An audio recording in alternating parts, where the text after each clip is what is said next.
Estamos no ar para mais um Beats Podcast e hoje temos uma presença ilustríssima, é a Anita Parisi. Seja bem-vinda, Anita. Obrigado pela participação. Obrigada a vocês pelo convite, é uma honra estar aqui.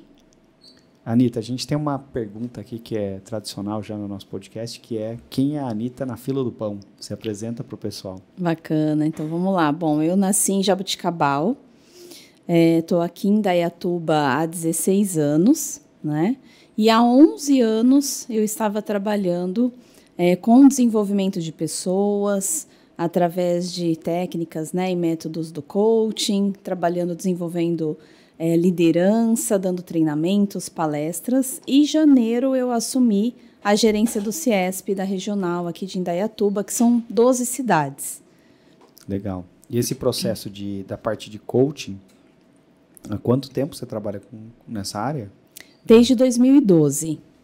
Já faz um Desde bom 2012, tempo. Bastante tempo. Desde antes de ser moda, né? Falam, né? Exatamente. Eu brinco que eu falo que eu venho da época onde tudo era mato, né?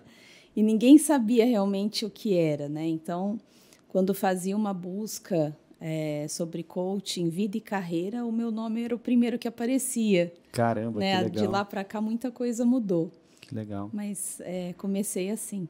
E qual que foi a inspiração para trabalhar com coaching? O que você viu que você falou, putz, acho que é esse o caminho? Na verdade, eu sempre quis trabalhar com desenvolvimento de pessoas. Então, lá atrás, quando eu fui fazer cursinho para prestar vestibular, eu ia fazer psicologia. E aí eu comecei eu trabalho desde os meus 16 anos. Trabalhava num escritório de advocacia, onde tinha vários advogados. E depois uma empresa de consultoria alugou as salas e começou a fazer o trabalho. Eu fui trabalhar com eles e eu me apaixonei pelo trabalho de administração, de consultoria. E aí eu fui fazer faculdade de administração de empresas. Mas já nessa época eu falei, eu vou fazer, mas vou trabalhar com desenvolvimento de pessoas dentro das empresas. Porque eu fui olhar a grade, né? Quais eram as disciplinas. E eu vi que lá tinha psicologia, marketing, que também trabalha, né, essa questão de perfil, filosofia, gestão de pessoas, RH. Então, eu fui por essa área, né? E aí eu fui focando nisso. E lá eu comecei a desenvolver um projeto sobre inteligência emocional, que na época só tinha um livro também sobre esse assunto. Era o primeiro livro, né, sobre inteligência emocional. Qual que era o livro? Inteligência Emocional, do Daniel Goleman. Do Goleman. Foi o primeiro dele, assim. Então, a gente não tinha internet, então não tinha muitos recursos para buscar conteúdo, né? Então, depois foram surgindo outros livros. Mas quando eu desenvolvi esse projeto, que era um projeto de iniciação científica lá na faculdade, então eu já comecei por esse caminho. Aí depois, em 2008, quando eu vim para cá, que aí eu fui trabalhar numa empresa de desenvolvimento de pessoas, implantando o ISO 9000, então toda a parte de treinamento, né? E aí eu entrei para o coaching, né? Nessa época. Que legal, 2008, então? 2008, onde tudo começou. Qual que era a empresa? Era daqui já? Era uma empresa de São Paulo que me contratou aqui em Indaiatuba para a gente prestar serviço, implantação na área de treinamento, lá na empresa Axis Industrial. Foi a primeira empresa aqui que eu prestei serviço. Essa empresa é bem na entrada do distrito? Bem na entrada, trabalha com alumínio. Fundição, isso. Coisas. Nossa, é gigantesca, né? Era uma empresa francesa. E então lá foi o meu primeiro contato, né? Porque a inteligência emocional é a base. Depois, quando eu fui fazer os cursos, né? Aí eu fui entendendo. E foi uma base que eu aprendi lá atrás, lá em 2000 até 2004, na época da minha faculdade. E aí depois eu comecei as formações em coaching. Que legal. E aí era para ISO 9000, é isso? Essa consultoria era para empresas que iam implantar ISO 9000, então não tinha área de treinamento, que é a 14000, todos aqueles processos, né, que precisa. Então, eu entrei para ajudar a colocar todo o processo, né, e também já fazia parte de treinamento desde aquela época, né? Então, organizava toda essa parte aí de treinamento, que é uma parte importante para receber a certificação da ISO, né? Legal. E para quem está nos ouvindo, né? Como que funciona o processo inteiro para a certificação? Primeiro... Nossa, ele é bem complexo, né? Porque ele vai entre todas as áreas, né, da empresa. Então, a minha função era a área de treinamento. Mas para a certificação da ISO, ela é bem complexa. Então, ela vai desde a produção, de todos os processos, né, de todos os departamentos. Então, precisa realmente de uma empresa, né, de uma equipe que entenda bem de todos os processos da empresa para documentar tudo, né, e fazer um mapeamento de toda a empresa para que quando a ISO vem para fazer a certificação, quando ela pedir a documentação, tudo esteja em ordem, né, e tenha um fluxo, né, de processo ali sendo atendido dentro das normas da ISO. Então, tem que conhecer as normas da ISO e adequar a empresa dentro dessas normas. Uhum. E aí, quando a pessoa tem a empresa, né? Quando a empresa tem ISO, ela tem acesso a um grupo uma cadeia de suprimentos, a prestação de serviço para outras empresas, né? Hoje em dia já é bem comum, né, a certificação em ISO também. Então, é uma cadeia, né? Porque a empresa que tem a ISO, geralmente o fornecedor precisa se adequar também a essas normas, essas regras, né, para poder atender essa empresa. Então, é muito importante, porque vai tendo uma qualidade muito melhor, né, tanto de qualidade de trabalho, quanto de material, qualidade de produtos, né, não só do serviço, mas dos produtos também. Eu acredito que essas certificações, elas fazem com que as empresas peguem um atalho administrativo gigantesco, né? Então, ela sai ali, né, uma empresa que não está muito em compliance ali, ela sai de uma empresa que tem vários gaps, passa pelo processo para homologação. Isso. Quando ela é homologada, ela está no nível de várias empresas que cresceram muito e tiveram que penar muito para chegar em alguns processos que são mais produtivos ou, enfim, que funcionam melhor, né? Exatamente. E essa parte da organização, né, de organizar realmente o processo e ter um fluxo de trabalho, é muito interessante porque, na maioria das empresas, quando fala assim, não tenho tempo, que é uma frase que a gente escuta até hoje muito, né? Quando você organiza, você observa que sobra tempo. Então, muitas vezes, não é falta de tempo, é falta de organização, é falta de processo, né? Então, não é a falta de tempo.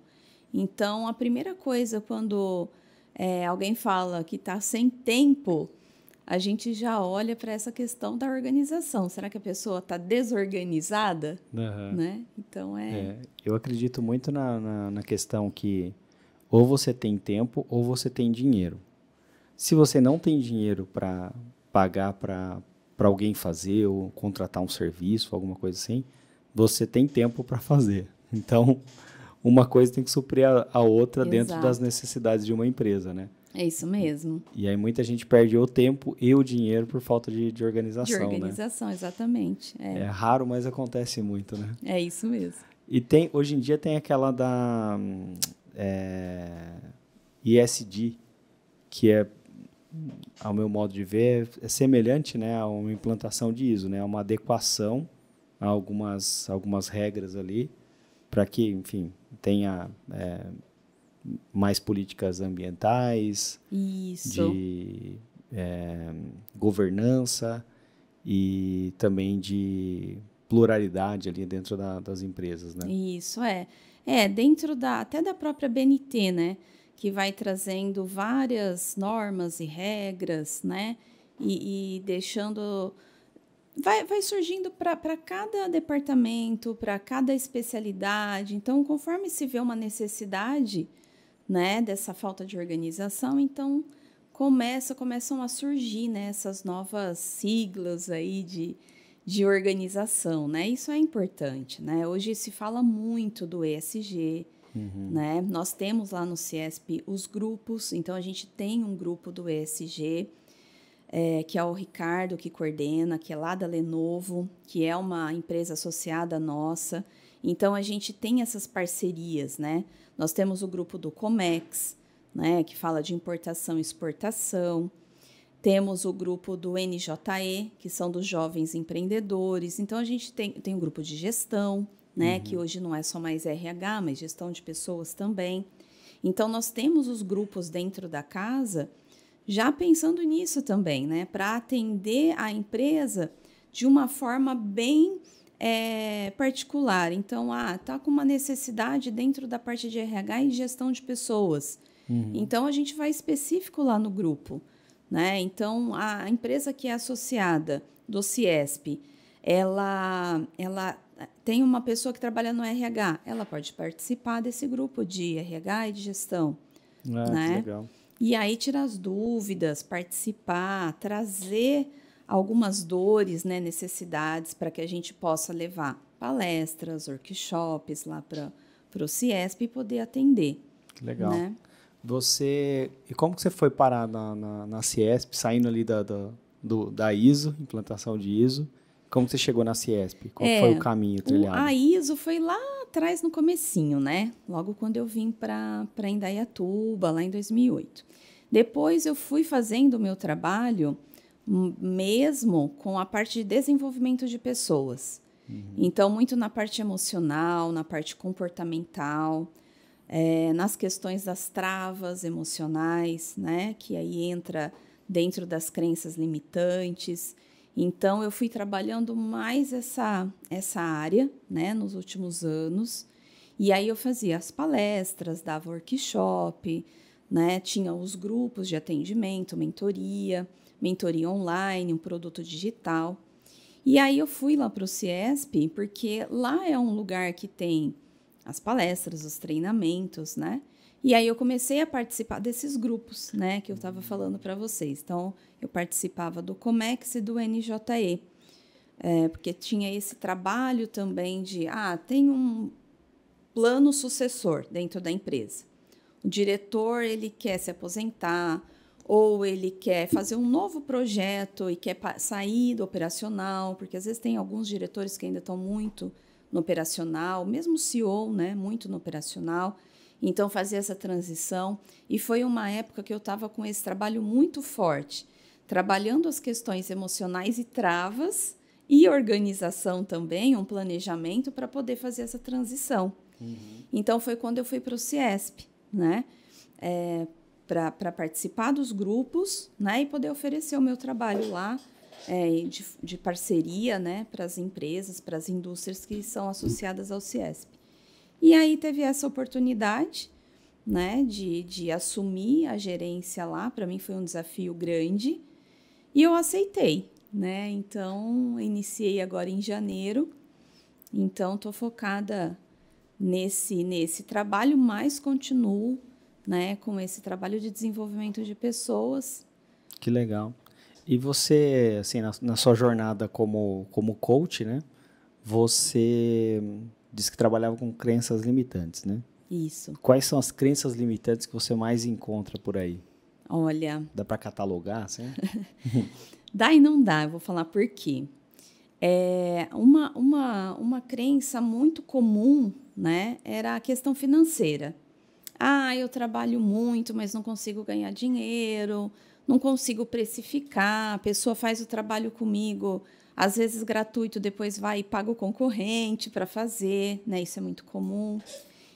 Empresários, né, CEOs, diretores, que às vezes não conseguiam bater meta de fechamento de empresa, então eu fazia esse trabalho também.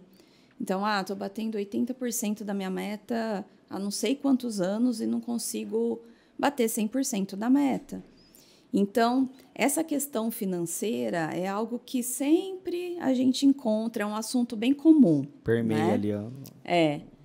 Porém, o que trava, ele é muito particular. O que trava não dá para catalogar. Uhum. Então, vamos pensar assim, o tema financeiro é um tema central, mas o que trava, ele é muito particular.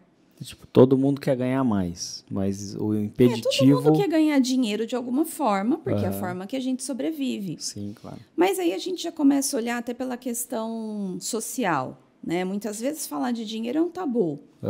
Ah, imagina, você vai cobrar para fazer isso, né? Então, às vezes a pessoa ela tem uma habilidade muito grande e para ela aquilo é algo tão simples. Claro, para ela é uma habilidade fácil, né? Para ela desenvolver aquele trabalho. Mas para o outro não é. Então, você paga exatamente como você falou no início, né? Ou você faz ou você paga para alguém fazer. Então, quando você não tem essa habilidade ou conhecimento, você paga para quem tem, né? Só que, às vezes, essa pessoa que tem muito conhecimento, tem habilidade, não consegue cobrar. E aí ela fica fazendo de graça e ela não entende por que ela não ganha dinheiro, por que ela não... Né? Ou cobra muito baratinho, cobra... Isso é muito comum, por exemplo, nos terapeutas. Né? Porque parece que é um trabalho muito social, que é um trabalho... Então, os terapeutas, por exemplo, eles têm essa visão. Então, cobra um valor muito pequenininho e aí atende um monte de gente. Chega no final do dia, está exausto, cansado. E no final do mês, como é que paga as contas? Então, como que faz terapia, né? Como é que faz? Como que o terapeuta faz terapia, né? Exatamente. Então, tem até algumas coisas que a gente encontra.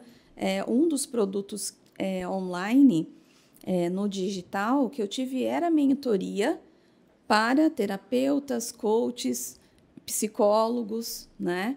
Então, eu tive uma psicóloga, aquela excelente psicóloga, formada em coaching também, com a formação, e ela estava quase desistindo, porque exatamente por essa questão, ela atendia o dia inteiro e chegava no final do mês, né? Porque, ficava assim, triste. Ficava triste, porque às vezes o profissional ele atende a criança, então ele tem lá 40 minutos com a criança. Só que ele tem que ter mais 40 minutos para conversar com os pais, com o responsável dessa criança. Dependendo do caso, esse profissional ele tem que laudar, ele tem que fazer um laudo. Então, vai mais o quê? Mais 1 hora. Então, para atender um paciente, fica 3 horas atendendo. Ou seja, foi quase uma manhã inteira para atender um. E cobra só os 40 minutos, né? Entendeu? Então, a crença limitante tem vários aspectos. E aí, a questão individual, que às vezes não tem nada a ver com o dinheiro. Mas é o que trava ela em relação ao dinheiro. Então, assim, se eu ganhar muito dinheiro, minha mãe vai deixar de me amar. Isso não é consciente, tá? Isso é um pensamento inconsciente, algo que foi aprendido lá atrás e que a pessoa traz até hoje. Por isso que não entende porque não ganha dinheiro, porque não sabe. É uma informação oculta. Então, através do trabalho, a gente descobre qual é essa crença, aí tem clareza sobre isso, aí trata isso, aí sim. Aí a pessoa entende e ela deslancha. Tem até uma questão da... Não estou falando mal da igreja, pelo amor de Deus.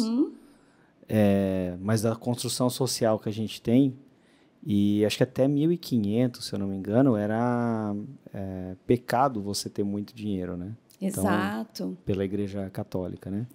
Até tem era um banqueiro alemão. Putz, agora não vou lembrar o nome dele. Era Jakob Kruger, eu acho que é o nome dele. Que ele meio que negociou com o Papa para que ele tirasse que emprestar dinheiro a juros era pecado. Que tinha alguma coisa na Bíblia lá que dizia. E aí foram flexibilizando e tal. E aí a gente conhece o universo do banco como a gente conhece hoje, né? Sim. Então, acho que essa culpa de ter dinheiro chega até o ser humano atual, né? Sim, muitas religiões tratam assim. Tem muita gente que ganha dinheiro e gasta, tipo, com a velocidade que ele ganha, ele torra o dinheiro, se desfaz do dinheiro, né? E eu acho muito curioso essa relação do ser humano com o dinheiro, principalmente fazendo o paralelo com as culturas, principalmente religiosas de cada lugar, né? Você pega o cristianismo, como que é o nome da igreja? A igreja anglicana, que é na Inglaterra, eles já são, tipo, eles falam que para você estar bem, para você conseguir ajudar outra pessoa, você tem que estar bem. Exato. Então, eles já têm essa visão mais próspera das coisas. Sim. O judaísmo tem essa visão próspera, né? Tanto que grande parte das brigas ali na Idade Média diziam que o judeu só pensava em dinheiro, não sei o quê. Eram eles que emprestavam dinheiro também. Até não sei se isso é verdade ou não, mas uma história que eu vi que o nome banco vem porque o judeu ficava sentado num baú que estava cheio de dinheiro e ele ia emprestando a juros, porque a outra cultura era proibido emprestar dinheiro. Então foi assim que eles chegaram na Europa, cresceram e foram criando os bancos e tudo mais. Então eu acho muito louco a relação entre o que está no nosso inconsciente, que a gente vem trazendo por gerações e acaba prejudicando, às vezes, o crescimento da empresa da pessoa, porque ela acha que ela não é merecedora. Tem essa crença limitante, né, de que não é merecedora. Essa questão do merecimento, ela é muito forte. A questão da culpa, né, de se sentir culpado, né, também. Então, tudo isso vai travando. E essa questão cultural, que é inconsciente, o inconsciente coletivo também é muito forte. Então, tem muitas coisas que a gente faz até hoje, no nosso dia a dia, que a gente não sabe por que a gente faz e a gente faz. Né? Então, por exemplo, o velório, né? Acende a vela, fica 24 horas lá, fazendo a cerimônia. E por que a gente faz isso até hoje? Porque lá atrás, as pessoas comiam num prato que era de metal e soltava ali um metal que era prejudicial e que intoxicava, né, a pessoa, o garfo, o prato, né? E aí a pessoa ficava ali desfalecida. Então, o que acontecia? Eles colocavam numa mesa a pessoa, acendia a vela, porque naquela época não havia energia elétrica, então acendia a vela e ficava velando, olhando. Então, era a vela do velar, o nome, né? Velando, olhando, para ver se a pessoa ia acordar, porque às vezes a pessoa voltava daquela intoxicação. E às vezes não. Então, eles esperavam 24 horas. Então, se a pessoa não voltou mesmo, porque realmente morreu, e daí eles enterravam. E a gente faz isso até hoje, não sabe por quê, né? Verdade. Então, isso tem várias coisas, né? Tinha a questão acho que é salvo pelo gongo também, né? Que eles perceberam que as pessoas voltavam e eles percebiam quando eles iam fazer uma exumação ou mudar o caixão de outro lugar, e eles abriam o caixão e o caixão estava todo arranhado por dentro. Isso. E a pessoa acordou e tentava fugir. Tentava abrir o caixão, mas já estava enterrado, era muito difícil. E aí eles colocaram uma cordinha, né, dentro do caixão e um sino. Então o cara acordava e tocava o sino para abrirem o caixão. E alguém ia tirar ele de lá, né? Pois é. Que loucura, né? Que é isso, cara. Exato. E é isso, né? As crenças são limitantes. É isso, né? São as crenças coletivas, que é o que a gente fala e faz e nem sabe por quê e nem percebe, né? Nem para pensar. As crenças que são individuais, que só você tem, né? E aí ela é limitante por quê? Porque para você foi limitante, mas não significa que a mesma crença vai travar a outra pessoa. Pode ser que a mesma crença para outra pessoa seja positiva. Então, uma vez eu até gravei um vídeo falando que não existe crença limitante. Na verdade, ela só vai ser limitante a partir do momento que ela trava você.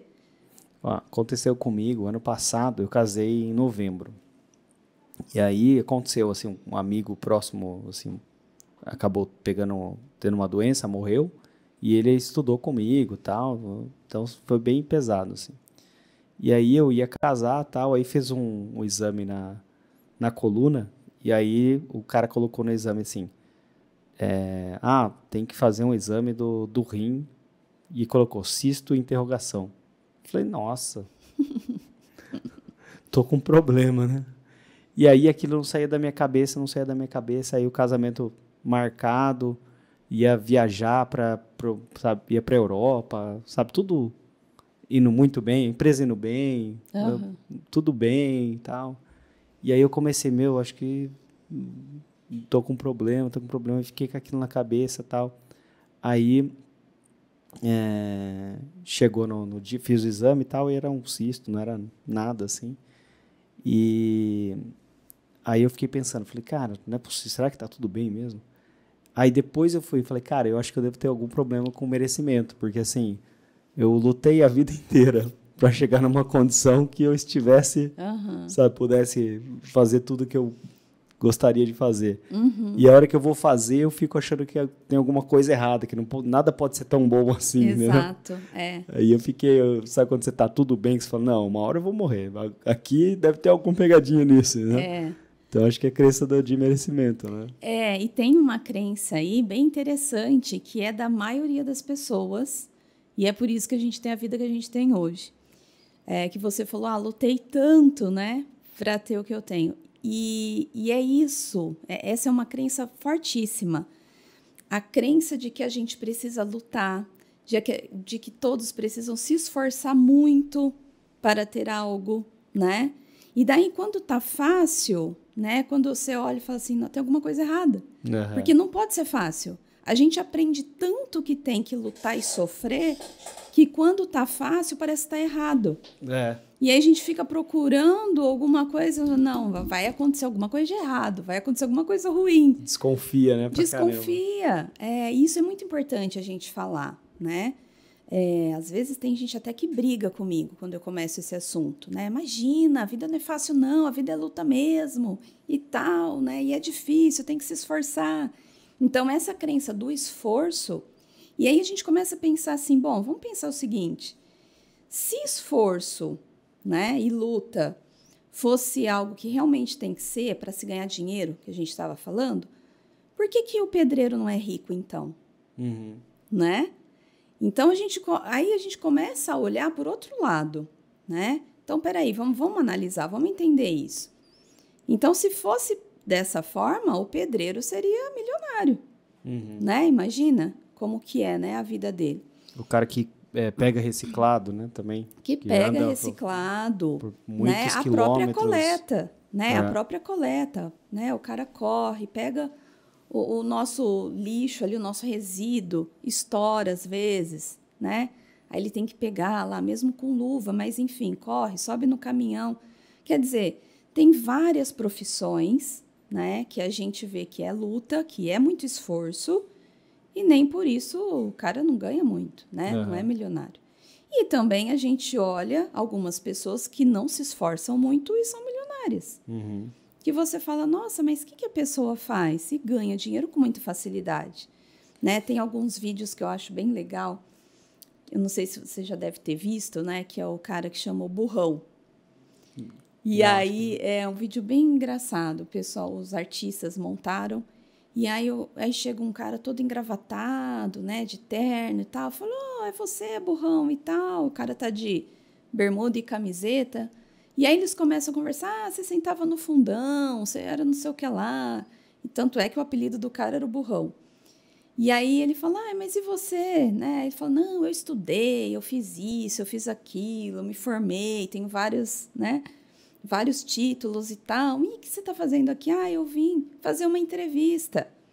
Aí ele fala, em qual empresa? Ele fala, é a minha empresa, a empresa do Burrão. Aí ele fala, você trabalha lá? Ele fala, não. Com você que eu vou fazer? Não, eu não tenho essa capacidade. Quem vai fazer é o meu RH, porque ele é o CEO da empresa. Né? Então, ele fala, não tem essa capacidade de fazer entrevista. Quem vai fazer é o RH. E aí o cara fica, putz, né? Vou trabalhar, tá todo lá, cheio de título, né? E no final das contas é o Burrão que é o dono da empresa. Que vai me contratar, né? Pois é. Que loucura. Pior que acontece bastante, né? Exato. Essa questão de crenças limitantes aí, né? Tem muita gente que, às vezes, acha que tem que batalhar e não sei o que para ganhar. E eu tive uma percepção durante um período que era justamente o contrário. Quanto mais difícil for, menos é para você. Então, tipo... vai ganhar, vai trabalhar para conquistar uma conta, ou às vezes para manter uma conta aqui dentro da empresa e tal.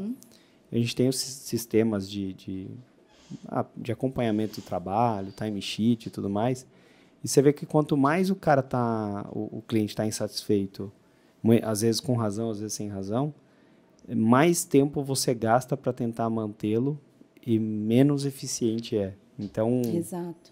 muitas vezes quando não está funcionando, óbvio, também não é...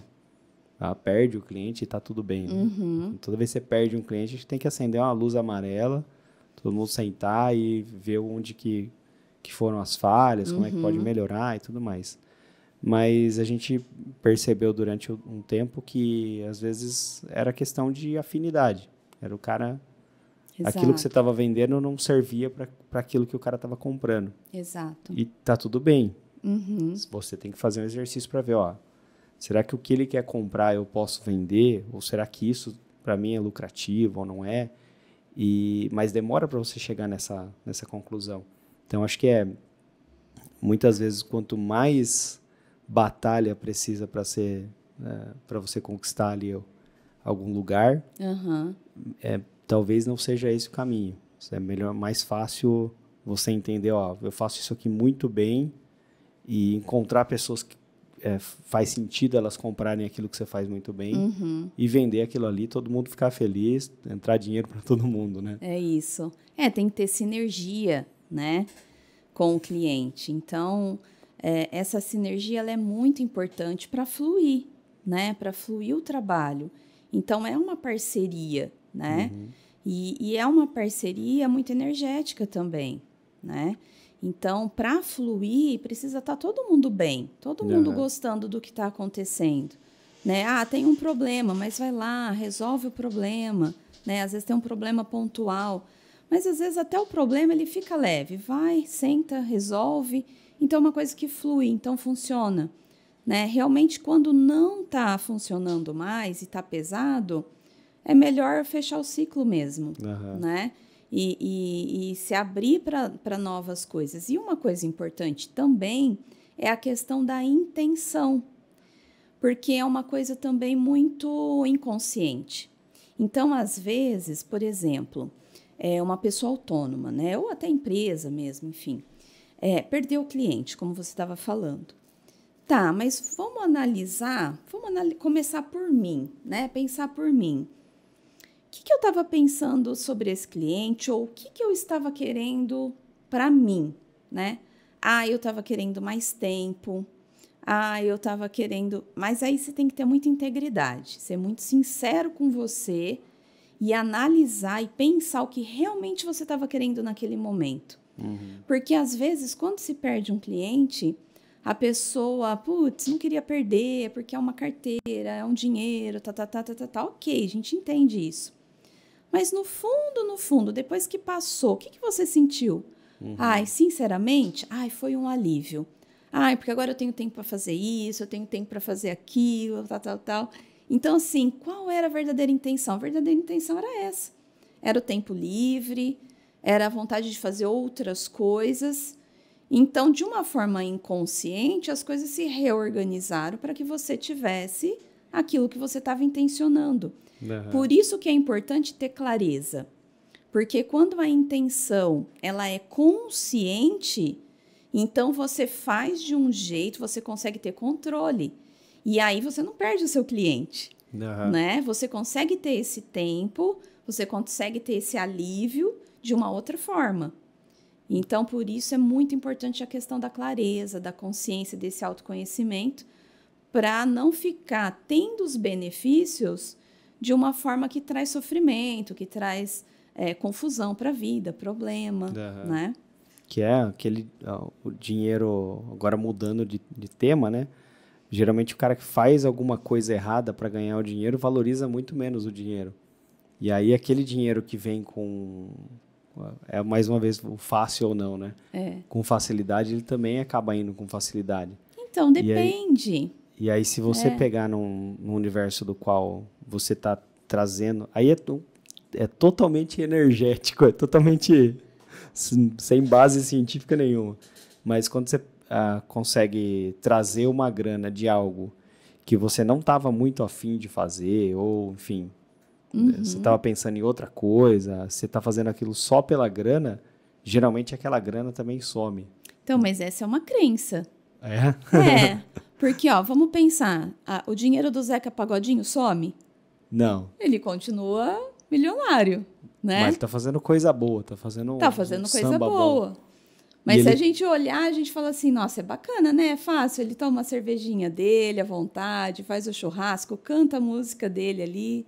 Mas, tentar reformular, a intenção dele, eu acho que assim, ele tá se divertindo no processo, entendeu? Exato. Ele tá curtindo o que ele tá fazendo. Exato. Quando você faz algo só por dinheiro, talvez você não está se divertindo tanto. Sim. Eu acho que aquela energia que chega, ela meio que se dissipa com facilidade. Porque quando está focado só no dinheiro, você não está consciente sobre a sua intenção, sobre o verdadeiro objetivo. Porque o que acontece? O dinheiro ele não é o objetivo final. Ele é o meio, ele é o processo, ele é o caminho para se conseguir alguma coisa. Uhum. Então, ele não é o final. Então, você quer dinheiro para quê? Essa é a pergunta, né? Então, quando a pessoa está com o objetivo financeiro como objetivo final, é porque ela não tem total consciência do que ela quer de verdade, do que ela quer de fato. Do objetivo principal. Do objetivo principal, ela está perdida. Por isso que se perde no processo e aí perde o dinheiro. Uhum. Porque não tem consciência, não sabe o caminho que está percorrendo para chegar aonde. Porque está com o objetivo errado, está com a meta errada. Geralmente são pessoas que não sabem nem separar o que é objetivo e o que é meta, não sabe traçar meta. Uhum. Né? Então fica com esse objetivo errado. Preciso ganhar dinheiro, preciso fazer dinheiro, preciso ganhar dinheiro. Tá, mas para quê? Você vai usar esse dinheiro para fazer o quê? É o caminho inverso, né? Tem até a minha esposa é judia, né? E aí às vezes eu assisto algumas coisas ela tem algumas aulas e às vezes eu assisto algumas coisas na internet. Aí tem um rabino acho que é o Rabino Dudu, que ele fez lá acho que é até um curso que ele vende, que é a Cabala do Dinheiro. Eu não fiz o curso, mas eu vi uma aula lá. E aí ele fala, talvez eu erre no hebraico aqui, mas ele fala que a raiz da palavra dinheiro e da palavra desejo, acho que dinheiro é kesef e dinheiro é keser. É a mesma raiz. Então, ele diz que isso está totalmente conectado pelo objetivo pelo qual você deseja algo. Então, o cara quer kesef porque o keser dele é X. E aí passa justamente por isso que você está falando. Tem essa conexão entre o motivo pelo qual, né? Exato. E hoje, né, que você falou, sem comprovação científica, mas hoje tem, né, várias comprovações científicas. Tem um estudo que chama A Fenda, que foi feito, se jogar lá no YouTube vai aparecer. Então, tinha uma fenda, então eles jogavam as bolinhas, a bolinha pipocava num paredão. E aí os cientistas começaram a olhar e falar assim, não, mas está errado, porque passa pela fenda, a bolinha tem que ir reto. E várias bolinhas, elas espirravam aleatório na parede. E eles falaram, não, mas isso está contra a física, não pode ser assim. Aí o que eles fizeram? Colocaram várias câmeras, começaram a observar, e o que aconteceu? As bolinhas mudaram a forma, elas começaram a ficar reto no formato da fenda, passava pela fenda. Então, eles entenderam que essa intenção, lá na observação, mudou o percurso da bolinha. Que quando eles fizeram a primeira vez, as bolinhas... E aí tem a onda, aí eles foram fazendo várias pesquisas. Eu vi isso já num vídeo. É muito legal. Então, aí tem depois a onda, tem várias outras pesquisas que fizeram. E isso está ligado à questão da intenção. Quando você coloca a intenção para aquilo que você quer, você conduz aquilo de uma forma diferente para aquilo que você quer. Que legal, cara. É o famoso, a gente que é do interior, né? O famoso zóio do dono engorda o porco. É, né? Isso aí. Se não estiver olhando, não funciona, né? É isso aí. Legal. A Ciesp, que hoje você está à frente da Ciesp, né? Isso. A Ciesp, ela tem alguma coisa a ver com o SESI, com o Senai? São parceiros. São parceiros, Inclusive, a gente vai ter a feira, né, das indústrias em maio e o Senai, o Sebrae, o SESI vai estar lá com a gente também. Então, são empresas que se completam, né? Cada uma dentro de uma área mais específica e a gente vai se complementando, a gente se ajuda, estamos sempre juntos nos projetos. E o que significa CIESP? É o Centro das Indústrias do Estado de São Paulo. Ah, legal. E SESI, sabe? SESI eu não sei. SESI não? Os parceiros eu não sei. Já pergunto demais, né? Mas o SESI está ligado à parte da educação, né? Da educação. O Senai com os treinamentos específicos da formação para a indústria, né? Inclusive, eles estarão lá com um caminhão na feira, né? Que vai ser em maio, dia 21, 22 e 23 de maio, a partir das 2h da tarde até as 10 da noite. E o Senai vai estar lá com um caminhão, então o SESI vai estar lá no estande conosco. O Sebrae comprou uma ala só para eles, para os alunos, para os clientes. Que né? legal. Então... E qual que é o papel da CIESP? Quais são as áreas de atuação? O que ela faz? O CIESP, ele apoia a indústria, né? Ele dá todo o suporte para a indústria. Então, tudo que a indústria precisa, a gente tem uma parceria grande também com a Fiesp e CIESP, né? Então, também tem toda uma estrutura que para fortalecer cada vez mais a indústria. Então, o que a indústria precisa hoje? Precisa formar profissionais, precisa de treinamento, precisa de palestras que ajudem a formar os profissionais dentro da empresa. Nós temos. Tem o site de inteligência de mercado, onde o associado ele consegue entrar lá e se conectar com outras indústrias, fazer orçamento, fazer conexão. Que legal. Então, a gente tem várias atuações jurídicas, até dentro do legislativo, junto ao governo federal, né? Então, algumas coisas que são importantes para o país, o CIESP tem esse papel muito forte, né? Junto com secretários, governadores. Então, isso ajuda muito a apoiar a indústria. Que legal. Né? Eu vejo que o SESI, né? O Senai, né? Principalmente o Senai, que faz a formação técnica para a mão de obra de indústria, né? E a gente vendo assim o caso da Alemanha, a formação técnica na Alemanha, muitas vezes ela é mais importante do que o bacharelado, alguma coisa nesse sentido, que é o que carrega o PIB do país, né? A Alemanha é um país extremamente industrial, com essa cultura até de criar indústrias, expansão global e tudo mais. E eu acho, se eu não me engano, o Senai foi inspirado nessa parte técnica, né? Na criação dessa parte técnica. E eu percebo que a indústria caminhou muito bem com esse ecossistema. E as empresas de serviço de 2018, 2016 para cá, elas têm se organizado a esse ponto na criação de treinamentos técnicos que a faculdade não entrega mais. Um exemplo, eu sempre digo aqui, talvez já deve ter um milhão de corte desse, que eu acho que a faculdade de publicidade é uma faculdade de história, hoje em dia. Se a gente geralmente pega as pessoas para estagiar, mas a gente pega essas pessoas mais por direcionamento, tipo, ela gosta disso, quer isso para a vida, do que pela competência técnica.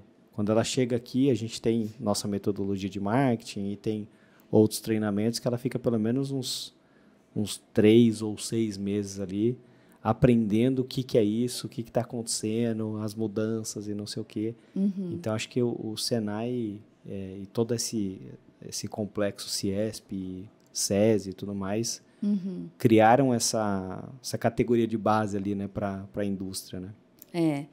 É muito importante isso, né? Porque uma das reclamações hoje é a mão de obra. né? Na nossa cidade, principalmente. A gente tem tido tem muita vaga, o mercado está muito aquecido e não tem profissionais, né? Onde estão esses profissionais? Então, tem duas questões importantes aí, né? Será que não tem mesmo profissional? Ou a gente precisa começar a valorizar um pouco mais o trabalho operacional, né? Que é o trabalho mais pesado, que é o trabalho do chão de fábrica, né? Então, tem essa questão aí que é importantíssima, né? Para pensar sobre isso e valorizar, né? Valorizar o profissional que vai para a indústria, né? E a gente começar a pensar um pouco melhor, porque é uma questão de cultura também, né? Principalmente quando a gente fala sobre serviços, né? Prestação de serviço. Então, a gente vem de uma cultura que não valoriza, né, a prestação de serviço. Então, eu falo assim, vou pagar para a pessoa fazer, eu dou conta de fazer isso aqui, eu mesmo faço. Né? Aí, a hora que a pessoa não consegue, aí ela vai e paga para alguém fazer. Mas senão ela vai tentar fazer. Perde o material e o tempo, né? Exato. Mas é uma cultura, né? A gente aprendeu lá atrás assim. E é uma das coisas que a gente repete até hoje. Então, é uma questão importante para a gente pensar, né? Legal. E aí, você está ali junto com uma equipe, né? Encabeçando a feira das indústrias de Indaiatuba, né? Isso. Pela primeira vez, o CIESP tem a gestão da Feira das Indústrias aqui em Indaiatuba. A FEIND é um nome que nós escolhemos esse ano para a feira e que já foi um nome, eu não sabia, eu fiquei sabendo depois pelo nosso diretor lá da sede, né, em São Paulo, que esse nome era um nome utilizado pelo CIESP lá em São Paulo. Que legal. Por uma feira que já acontecia lá para a indústria muitos anos atrás. E então foi bem bacana assim, a gente escolher esse nome sem saber e tá, né, pela primeira vez aí fazendo essa gestão, né, da feira. A gente participou um ano, né? A BITS é a fusão da Platts e a Alquat. E a gente participou em um ano lá como Platts. E aí, o nosso slogan era Paixão por Marcas. E a gente colocou um sensor e uma caixinha de som. E a nossa assinatura, a nossa marca sonora era um batido de coração. Era tum-tum. Legal. E aí a gente fez o stand diferente e tal. E aí, toda vez que passava alguém na frente do stand, fazia tum-tum. Aí o cara do lado, acho que era o Alibert, que mexe com pneu. Alibert Pneus. Aí ele pegou e falou, cara, desliga isso, eu não aguento mais coração batendo. Aí todo mundo na feira ia lá e falava, o que tá acontecendo? De onde vem esse barulho? Então foi uma experiência legal, mas no final a gente não aguentava mais ouvir esse coração batendo, né? Ele participa esse ano, será? Participa esse ano como legal. BNI, que agora ele tá como, o Ader está como diretor do BNI Referência. Então, eles vão participar, estão ativos lá conosco, ajudando, né? Tem vários parceiros lá do BNI que vão ajudar a gente na feira. Legal, também. Bacana. A gente está com alguns clientes lá que vão participar, acho que o B-Filters, a Kion, tem alguns clientes que estão lá com vocês. Estão lá com a gente vai a estar lá também, né? Então, a Alquat, é isso? Alquat. Eu lembro. Eu acho que fez parte do BNI, se eu não me engano. Já fez também, Alquat, que era do Richard. Isso, eu lembro. Mas ele tem que acordar muito cedo para ir no BNI. Tem. A gente falava pro Ricardo, sabe o Ricardo Jimenez? Sim. Que tem a TDA, a produtora e tal. Aí ele falava, cara, você tem que participar e tal. Eu falei, cara, vamos inventar um BN Night. Aí você faz um happy hour, né? Alguma coisa assim. Aí ele dava risada. Ele falou, não, que tem que... tem uns encontros, né? Que eles fazem à noite. À noite, né? Legal. O Alibert também era do mesmo grupo lá, do Ricardo. Isso, Eu também. Eu fui 2 anos. Legal. Fiz parte 2 anos lá. E aí eu saí porque eu tava com um barrigão enorme, grávida. Ia ter minha filha. E aí eu saí para ter ela. Bacana. Como que ela chama? Alice. Alice? Quantos anos ela tá? 6 anos. Fez 6 anos. Caramba. Domingo. Passa o tempo, né? Passa. Legal. E aí a feira conta com algumas atrações diferentes esse ano. Quais são? Bom, nós vamos ter a área do conhecimento, que vai ser uma arena com palestras. Então, nós já estamos fechando os palestrantes, vai ter várias palestras interessantes. Serão 3 palestras por dia, Legal. né, no dia 21. Então, às 6, às 7, às 8 da noite, né? A maioria deles a gente vai ter mais de um palestrante junto, então a gente vai fazendo um modelo de talk show para que o pessoal fale a mesma língua, o mesmo tema, com conhecimento diferente, um vai complementando o outro, né? Então a gente tá bem bacana, assim, os palestrantes que tem uma dinâmica muito ativa, né? Para o pessoal ficar ali atento. Então, vários temas com a indústria mesmo, então essa é uma atração, né? Nós teremos o podcast ao vivo lá, para os patrocinadores, né? Para as empresas, vão fazer o podcast lá. Vai ter uma cobertura também, né? Informativa de tudo que está acontecendo lá na feira. E vai ter algumas surpresas aí que eu não vou contar tudo, porque eu quero que o pessoal vai participar. Senão perde a graça, Perde né? a graça, mas vai ter algumas surpresas lá. A abertura é no dia 20, o coquetel. Só que o coquetel é só para os expositores, para as autoridades, né? E aí a feira começa realmente no dia 21, a partir das 2 horas. Que legal, bacana. Uhum. Cara, eu queria agradecer a sua participação. Parabéns pelo trabalho, né? Obrigada. À frente da Ciesp, à frente aí da feira, né? Você e os outros parceiros. Esse ano a gente viu bastante material, né? Acho que teve uma boa campanha de divulgação. Sim. Ficou bonita também. Tá todo mundo de parabéns. Bom. Aproveitar e mandar um abraço para a Adriana também, que nos conectou aí. Isso, a Adriana ajuda bastante a gente lá na feira. Ela faz todas as feiras, né, da cidade, praticamente. A Adriana é multitarefas ali, né? Faz de tudo, né? Parabéns pelo trabalho mais uma vez. Eu queria aproveitar aí a oportunidade para você deixar seus contatos. Como é que faz para as pessoas te encontrarem? Acho que participar da feira talvez não dê tempo mais, né? Dá tempo ainda. Dá tempo? Ainda é tempo? Ainda é tempo. Tem alguns estandes ainda, assim, pouquíssimos, né? Assim, a gente está quase finalizando, mas se tiver alguém que queira ainda participar, corre, ainda dá tempo.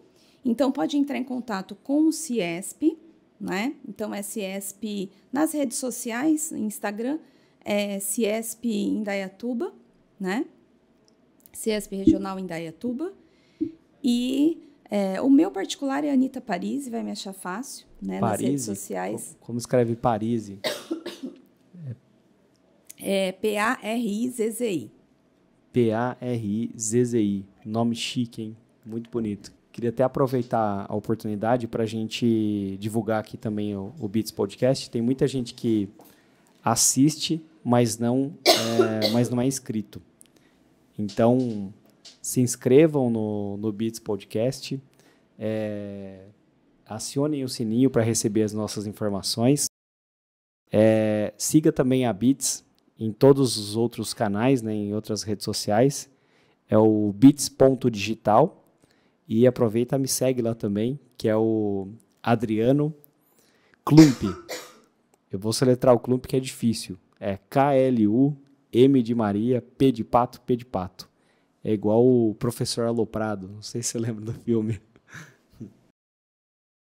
Bom, muito obrigado pela participação e até a próxima. Valeu, pessoal.